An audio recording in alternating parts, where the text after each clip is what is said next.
Ang underdog ay karaniwang nakikita bilang isang taong pinaniniwalaan na may kaunting pagkakataong magtagumpay at madalas na binansagan bilang isang talunan sa isang partikular na larangan o aspeto ng buhay.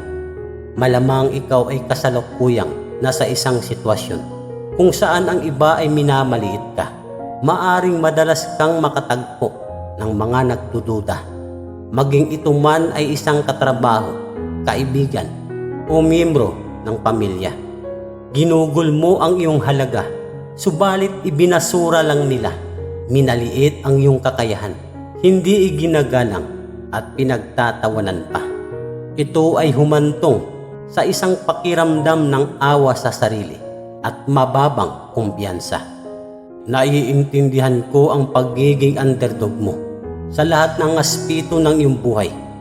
Ang mga salitang maririnig mo ngayon ay maaring makakatulong sa iyo na manumbalik ang iyong determinasyon upang magtagumpay.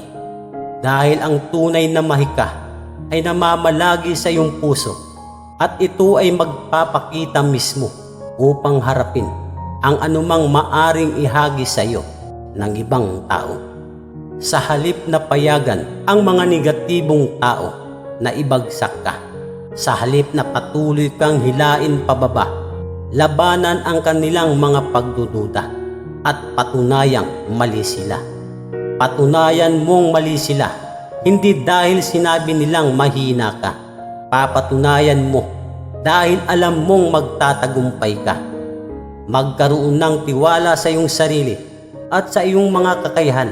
Ipakita ang iyong kadalubhasaan at igiit kung ano ang gusto mong patunayan.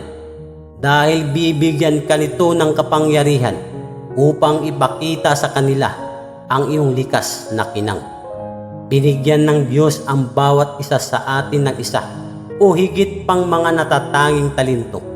Ngunit mayroon din tayong mga kahinaan, kapintasan na hindi may tatago. Kaya huwag mag-alala kung minamaliit ka ng iba. Huwag ikahiya kung sino ka. Ikaw ay mas kakaiba kaysa sa mga iniisip nila. Dahil maaari ngang nagtataglay sila ng katangian na wala ka. Ngunit nakakatiyak akong nagtataglay ka rin ng mga katangian na wala rin sa iba. Kaya huwag magpapadala sa damdamin o opinyon ng ibang tao. Sa halip maglakad ng nakataas ang iyong ulo. Ang mga underdog ay may kapangyarihang magbigay ng inspirasyon sa iba. Hayaan ang iyong sarili na sumikat at ipagmalaki kung sino ka. Love yourself kapag parang walang nagmamahal sa iyo. Pahalagahan ang iyong sarili kapag tila walang nagpapahalaga sa iyo. Purihin ang iyong sarili kapag tila walang pumupuri sa iyo. Kaya't anuman ang mga hamon sa hinaharap, sikapin ito na iyong malampasan at patahimikin ang mga nag-aalinlangan at tandaan kung bakit patuloy kang nakikipagsapalaran. Ito ay para sa iyong pamilya upang matustusan ang kanilang mga pangangailangan. Magandang buhay sa inyong lahat. Paalam.